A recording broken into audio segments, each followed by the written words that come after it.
HOA banned my fence before it existed. Impressive. I hadn't even bought the nails, and they were already clutching pearls like I'd proposed a medieval palisade. I live at the end of Seaglass Court, where the ocean coughs up kelp like a cat with attitude and the wind sharpens its elbows on the dunes. My little bungalow is stubborn, sunburned, and exactly my speed. Salt-streaked windows, a grapevine trying to strangle the porch, and a yard that dreams of becoming a postcard someday.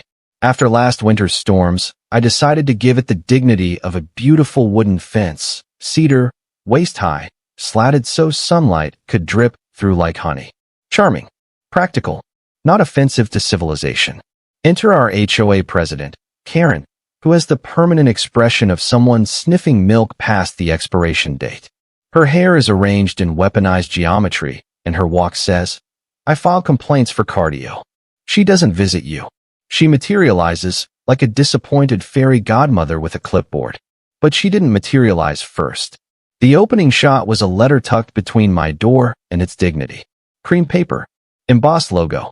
And yes, it smelled faintly of grapefruit and authority. Dear resident, your proposed wooden fence is non-compliant with the established visual harmony of Seaglass Court. Please refrain from installing any structure that may disrupt community aesthetics or coastal view corridors. Warmly, but legally. HOA Architectural Review Committee. Warmly, but legally, is doing a lot of work there. I put the kettle on and wondered if tea could be brewed from pure rage. Spoiler, close. I hadn't proposed anything officially. I'd mentioned the fence while chatting with Dave across the street as he wrestled his inflatable flamingo into submission. Dave probably repeated it to Brenda to her cousin, and somehow the gossip chain ended with Karen whispering into an embossed envelope like it was a message in a bottle. The next day, I attended the architectural review meeting because I enjoy watching small tyrannies perform in the wild. The room smelled like coffee, printer toner, and the size of the overgoverned. Karen sat at the center like a lighthouse that only warns you about her.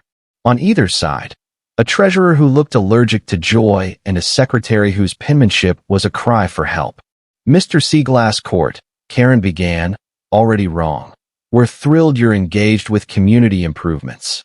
Engaged, I said, is a strong word. I'm just trying to keep my garden from being mooned by raccoons. She gave me that "I run this place" look, mostly a squint that says, "I have a spreadsheet for your soul." A wooden fence violates the materials and textures clause. There's a clause for textures? Page 36. We prioritize coastal minimalism. I pictured coastal minimalism as a white cube with a single overpriced seashell on a pedestal. I'm proposing cedar, I said. It's literally a tree. Nature. Very coastal. She smiled like a cat discovering a laser pointer. Also view corridors. Any structure above 24 inches must be visually porous. Visually porous, I repeated, tasting the phrase like flat soda. So a fence made of air. We allow approved metals, she said, sliding a laminated chart at me. Charcoal, gunmetal, and a color called fog regret. The only wood pictured was the staff Karen would carry if she were leading a pilgrimage of hall monitors. I kept my voice friendly, the way you talk to a skunk. Metal rusts by the ocean. Wood ages gracefully. Like me, if left alone. The treasurer coughed up a fine schedule. The secretary clicked her pen like a metronome counting down to my obedience. I didn't agree. I didn't disagree. I smiled. That worried them. I'll submit a formal proposal, I said, with elevations. And, if you like, a haiku. Karen's eyes narrowed into paper cuts. Please understand, she said, we have to maintain standards. Once you let one resident build a rustic fence, next thing you know, boats on the lawn. I glanced at the window. 3 lawns had boats. Back home, the wind pushed against the house like a bored teenager. The sand hissed along the street. I paced the yard with a tape measure and a cheap notebook, sketching angles, pretending to plan a fence while my brain wandered somewhere bigger. The ocean slammed the rocks a few blocks down, steady, iron-lunged, unimpressed by human paperwork. The sound got under my skin and started rearranging furniture. Karen wanted visual porosity. She wanted metal. She wanted me to fold myself into a compliant paper crane and sit still on her mantel. Cute. I stood at the edge of my lot and watched the tide nibble the shore like it had a secret. The fence idea slid to the side. Something heavier clicked into place, like a gear I hadn't noticed before. If they're terrified of a wooden fence, I thought, wait until they meet its bigger, stouter cousin. I smiled, wide, windy, and a little dangerous. The kettle screamed. So did a gull. I took that as consensus. Here's the thing about rules. They're strongest where no one is looking. Shine a light, and suddenly the rule takes a coffee break. I spent a weekend researching, which in my world means 3 tabs of legal code, 1 tab of a surfer forum, and a heroic amount of coffee. Turns out, there's a delightful loophole bouquet for coastal protection. Fences, HOA, shoreline stabilization, county, state, and a charming federal cameo. Translation: Karen's clipboard stops at the high tide line.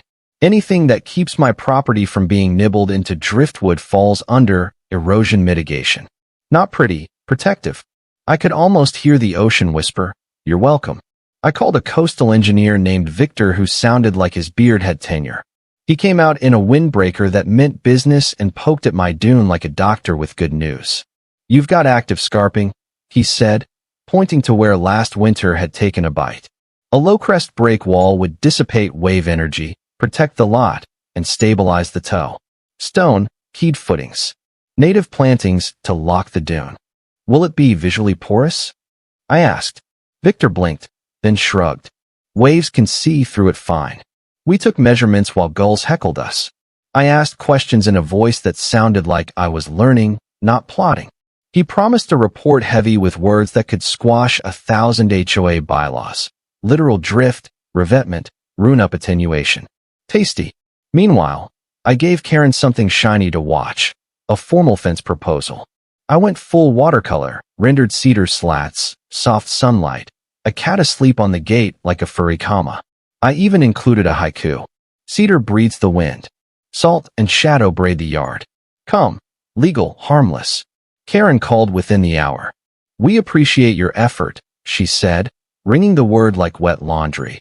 But the committee maintains its denial.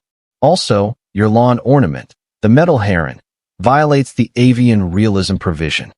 Yes, I said. The heron's realism has been a concern to me as well. She exhaled slowly, like she was playing a flute made of disappointment. Further attempts to install unapproved structures will result in fines.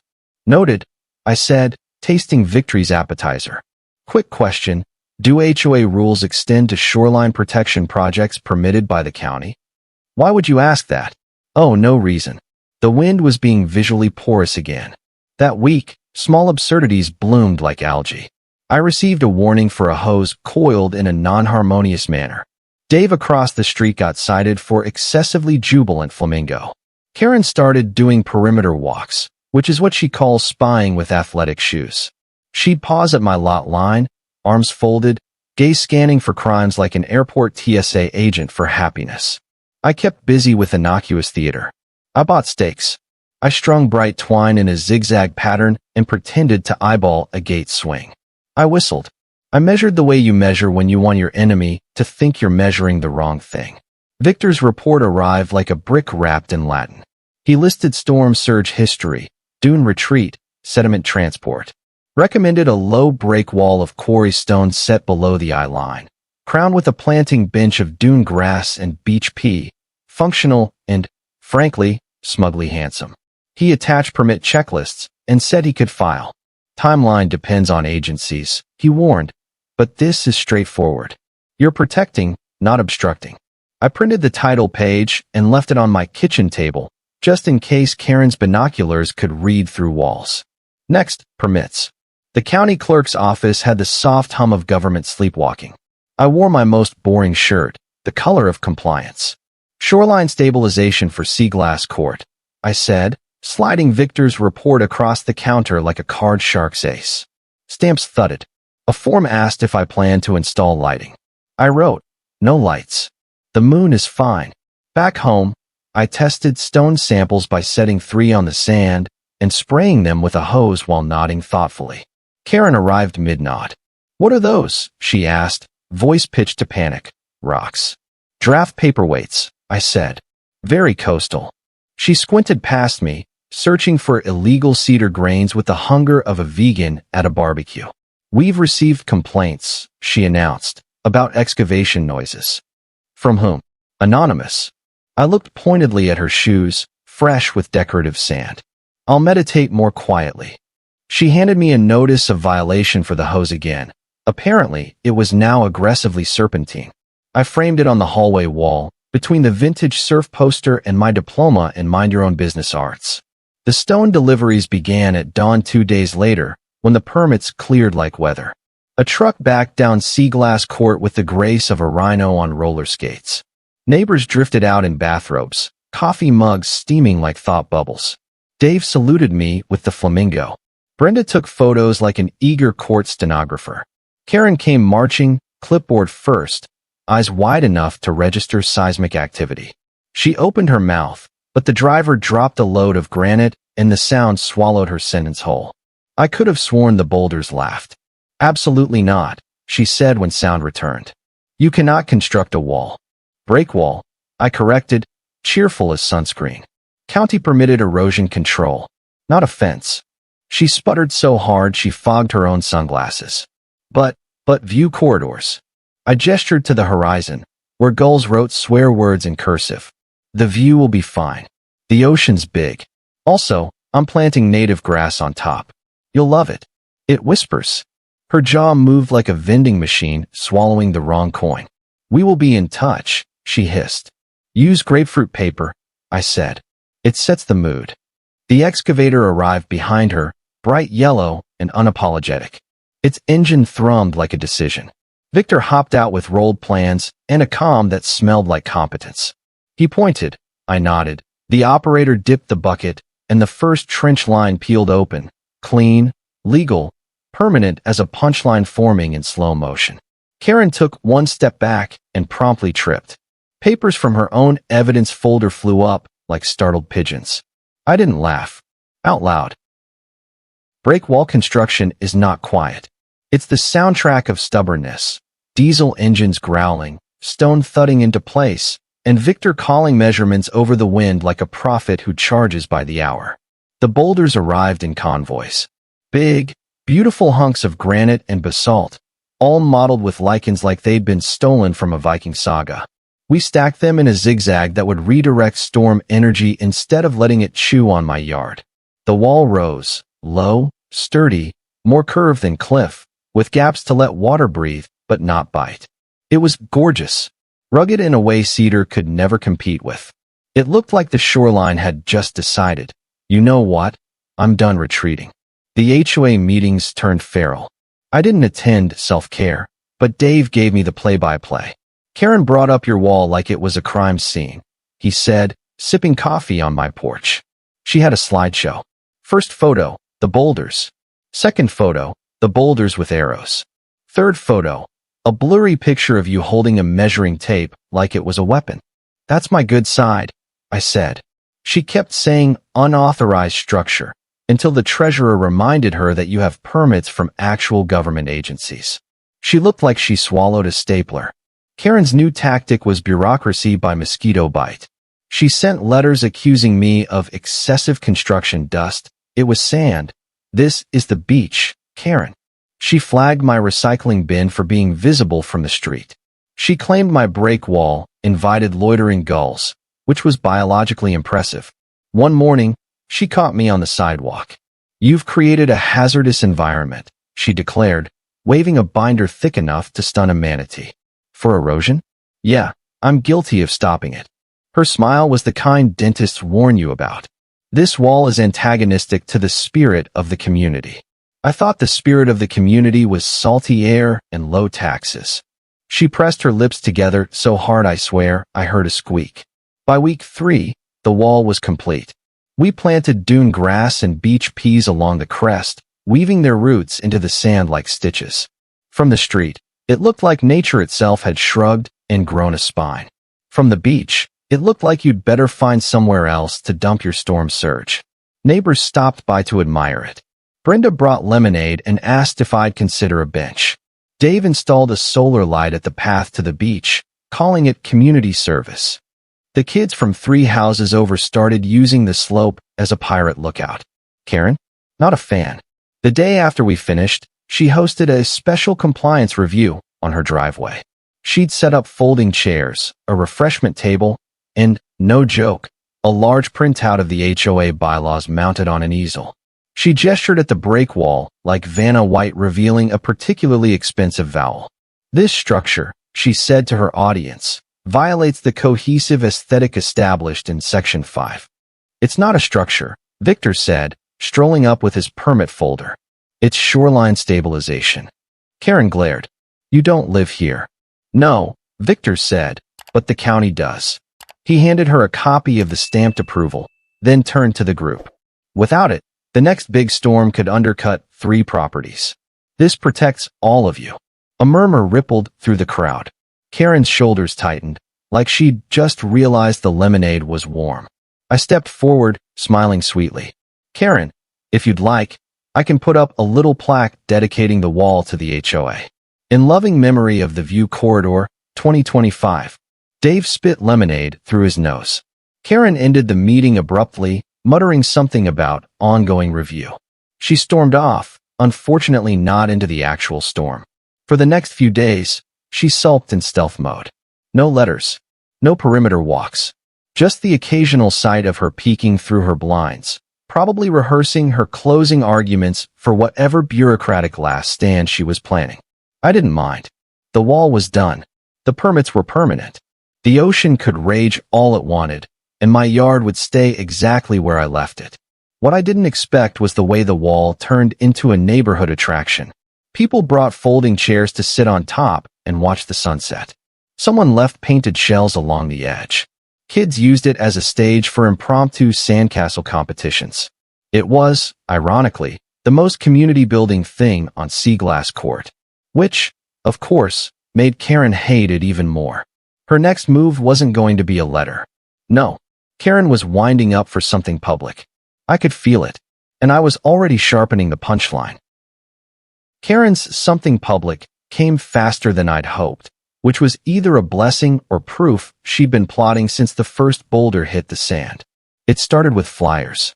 Glossy, full color, and, because she's nothing if not committed, trifold.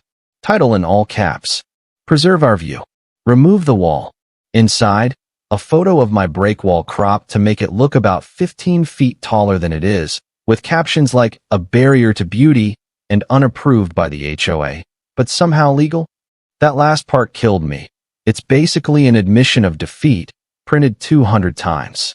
I found one in my mailbox, one under my doormat, and one inexplicably taped to my compost bin. Brenda swears Karen was shoving them into people's beach totes while they were distracted by sunscreen. Then came the emergency town gathering at the community hall. The last time we'd had one of those, it was because someone stole the holiday lights from the main sign. Spoiler, Brenda's nephew, now banned from ladders. I showed up early, purely for the sport of watching Karen set up. She was arranging chairs in militant rows, fussing over a podium she must have rented from the overcompensation depot. On the wall behind her hung a giant printed banner, "Reclaim Our Horizon," like she was about to lead a cult with better graphic design. By the time the place filled, she was already in command mode. Friends, neighbors, and fellow lovers of the coast, she began, clutching her binder like a holy text. We are gathered here to address a blight upon our shared paradise. She pointed at a slide on the projector. My wall, photographed at high tide from an angle so dramatic it might have been taken from a kayak in distress. This so-called break wall, she continued, was thrust upon our community without proper aesthetic consideration. While it may be technically permitted, she actually made air quotes here. It fundamentally violates the harmony we have cultivated. Victor, sitting in the second row, raised a hand. It prevents your front yard from ending up in the living room. Karen, that's harmony with physics. Murmurs. A few chuckles. Karen's eye twitched. And it sets a dangerous precedent, she pressed on, where anyone could build whatever they wanted under the guise of protection. Today it's a wall. Tomorrow? Who knows? A lighthouse. Not a bad idea, Dave called from the back. Could use one for the HOA's moral compass. The room laughed. I could actually see the color rise up Karen's neck like a thermometer in July. She turned to me, her voice tight. Would you care to justify your construction? I strolled to the podium, slow and easy, like a man walking to his own toast at a wedding he didn't agree to attend. Sure, I said into the mic. I built a break wall because the last winter storm erased half my dune. County said do it. State said do it. Ocean said do it, loudly, in waves. HOA said no to a wooden fence, which, fun fact, wouldn't have stopped a single drop of seawater. So here we are. I gestured toward the photo behind me. That wall will keep my yard intact for decades. It also protects Brenda's shed, Dave's boat ramp, and, ironically, Karen's kayak storage. You're welcome. Laughter again. Louder this time. Karen slammed her binder shut. This meeting is not a comedy hour. Then you should stop setting up the punchlines, I said. At that point, the treasurer leaned into his mic. I make a motion that the HOA formally acknowledges the break wall as non-jurisdictional and moves on. The secretary seconded it before Karen could even inhale. A quick vote later, hands shot up like seagulls chasing a dropped French fry. The motion passed. Karen's face went still. No rage, no fake smile. Just still. She packed up her binder, muttered something about unprecedented betrayal, and left the hall before the coffee was even poured. The next morning, she marched down the street during her perimeter walk and refused to even look at the wall, which, considering its size and placement, made her resemble someone intentionally ignoring a marching band in their living room. But the best was still to come, because Karen wasn't just defeated. She was about to be immortalized. A week after the town gathering that Karen lost, the break wall settled into its new role as neighborhood celebrity. People started calling it the Great Wall of Sea Glass, which is flattering, though I think the original Great Wall had fewer pelicans loitering on top. Brenda knit a string of little nautical flags to drape along the crest for the weekend sunset crowd. Dave started hosting what he called wave appreciation happy hours from the bench we'd installed, complete with a cooler and an open invitation. The HOA had officially washed its hands of the matter, which made it fair game for Joy. Karen? Oh, she wasn't done sulking, she was evolving. Her new move was pretending the wall didn't exist. She'd walk by with her dog, staring straight ahead, like she was modeling for a senior yearbook portraits catalog. If her dog so much as sniffed a rock, she'd yank it away like it had licked plutonium. That's when I decided it was time for my final touch. I called a local metal shop and had them craft a small bronze plaque. Nothing huge, just polished enough to catch the light, with engraved lettering that read, Seaglass Shoreline Protection Project, built 2025, with gratitude to the HOA for inspiring bigger ideas. I installed it right at the end of the path, where the dune grass parts to reveal the wall. The next morning, I happened to be weeding nearby when Karen came striding past. She didn't see it at first, then her eyes snagged on the glint of bronze. She stopped. Read it. Twice. Her face went through all 5 stages of grief in about 12 seconds, but skipped acceptance entirely. She turned on her heel and marched off, muttering something about defamation in metal form. The plaque became an instant hit. Neighbors took photos. Brenda brought her cousin from out of town to see it, like it was the Eiffel Tower. Even Victor stopped by to admire his handiwork and the subtle legal poetry of that last line. 2 weeks later, I got a final letter from Karen. Well, not final. She's physically incapable of ending a feud, but this one was peak unintentional comedy. Dear resident, while the HOA respects your legal right to maintain shoreline protection, the installation of commemorative plaques is unnecessary and potentially misleading to visitors. I framed it and hung it next to the earlier hose violation, creating what I now call my wall of petty fame. The wall still stands, the dune grass hums in the breeze, and the ocean keeps throwing waves at it like a sore loser. And me? I sit on the bench some evenings with a drink, watching the sunset pour gold over those stones, and I think about how a simple cedar fence turned into my favorite neighborhood landmark. Sometimes Dave asks if I'd do it all over again, knowing the headaches Karen caused. Absolutely, I tell him. You can't buy this kind of satisfaction. Then, just to twist the knife, I add. And besides, it's visually porous from space. Thank you for being with us. Please share in the comments where you are watching from and whether you liked everything, and see you next time.